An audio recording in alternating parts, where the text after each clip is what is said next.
Our motoring tip of the week concerns fuel pumps, and boy have they changed over the decades. If you remember cars mid-80s and older, those cars typically had a mechanical fuel pump on the engine delivering fuel at very low pressure to a carburetor. When we went to fuel injection, we went to electric fuel pumps predominantly in the tank, delivering fuel from the tank all the way up to the injectors on the engine at much higher pressures. 35 to 40 psi wasn't uncommon, and lots of cars had 60 psi or more of fuel pressure produced entirely by that electric pump in the tank. Now, on a vehicle with direct fuel injection like this new Kia Sorento, and many manufacturers are going this way, we get 10% better power and fuel economy with direct injection.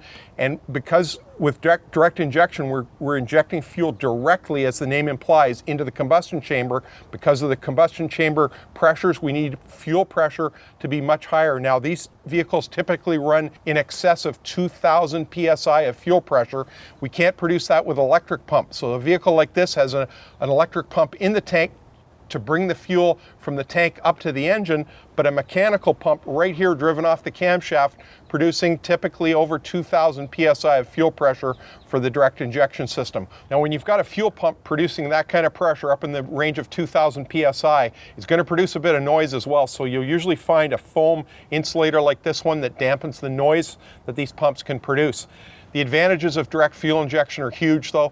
10% better fuel economy and power, and much lower emissions all the way through the range, especially during that critical area of engine warm-up. These engines have a huge advantage. Now, like so many other things, we want to make sure that our engine lubrication is really up to snuff.